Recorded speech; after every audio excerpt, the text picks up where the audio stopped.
Hi, today I've got a pair of spectacles that I was given yesterday. No, not for me, somebody else's. The only difference is that now they look like this, and yesterday they look like this. So this video is about how I fixed them and how I found the information to be able to fix them.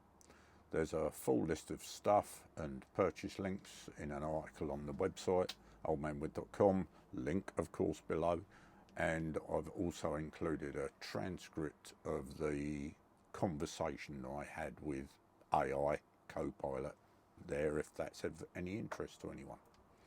This seems to have worked for me. I've no idea if it will work for you. Okay, so if I look at the inside of the arms, maybe this will come out on the camera. If not, I will put a photograph in. But if I look on the inside of the arms, I can see there's Specsavers shaders. So the first thing I actually did was to throw that in Google and see what came up. And I got a number of answers, but essentially I learned a couple of things.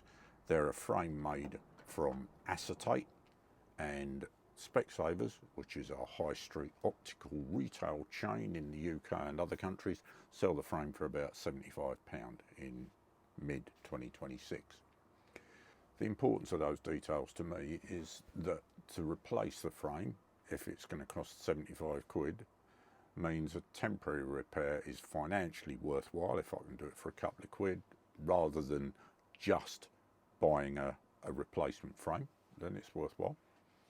And the other thing that's very important to me is the fact that they're made of acetate, so I can go and look for the best means to repair that as a material. I should add that the owner of them has already ordered another pair, but turnaround time is as yet unknown, so again a repair is useful. I then moved my research to AI because, as is widely reported, old people use AI as Google search. I explained the issue to Copilot, which is the AI I use because I've got a Microsoft Office license, or 365, whatever it's called these days. And I tell it, I've been given a pair of spectacles to repair. Specsavers shaders acetate frame, broken on the nose bridge, high stress repair area that I don't hold out much hope for, but any suggestions for a short-term fix? Question mark. And as it is normal, it comes back with a whole page of waffle about, oh, that's the worst failure point, huge stress point, blah, blah, blah. But it does give me some detail I'm looking for. Acetate can be repaired with solvent welding, heat welding, and possibly bonding, especially if the bonding is used with some kind of splint. Heat welding for me is out. I don't have the right gear for it, although I'll now add it to the tool list. Solvent welding and bonding are possibilities. Okay, so I ask it, what can I solvent weld acetate with? And it tells me acetone or methyl ethyl ketone. Okay, well, I've got both. Bonding then, what kind of glue? 2-part epoxy, and ideally with a splint. Okay, 2-part epoxy is no problem, I have that. One last thing I forgot to mention to either AI or you, someone had already tried to repair them with superglue. Okay, AI, can I clean the superglue off? Yes, with acetone or superglue debonder. I have both. The acetone is here. The superglue debonder is about 40 feet away through the roller shutter door of the garage and the gate in the fence, and it's so far. So obviously I went for the acetone. Onward then. Clean off the superglue with a bit of acetone on a cotton swab and a brush. A dab of mech on each of the mating surfaces. Quickly press the two pieces together and hold them there. Ideally, I'd have liked to have had some sort of holding device so I could have left them clamped in that position, but I didn't have the time to sort of make a jig up or anything like that. Incidentally, a further AI Q&A revealed the mech to be the better solvent for the welding than the acetone.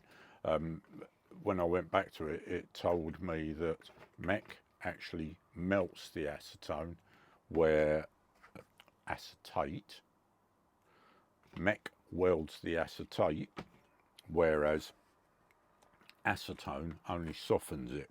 So mech is the better solution, apparently. I left it to dry for an hour or so, and so then stage 2. I wasn't happy that just the solvent weld alone would have enough strength, so I wanted to add the splints and some bonding.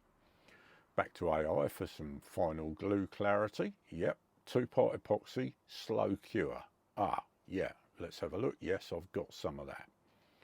Apparently the slow cure has a better long-term strength, so it tells me. Roughen up the areas to be bonded using a bit of 400 grit wet and dry. And then clean the dust off with some IPA, which of course to me is India Pale Ale, but apparently it's also isopropyl alcohol. Don't get the two confused, it'd be bad. Fortunately for me, I'd only got the isopropyl one, so that was good. Then I needed to make the splint pieces to brace the repair, and I was about to go search the garage for some shim steel, which I think I last saw sometime in the 70s. But on the way out there, I walked past the recycling bin and thought, oh, maybe there's a tin in there. Heinz beans to the rescue. Couple of strips out the lid and bent them to shape, and again cleaned them thoroughly with IPA. Remember, get the right one.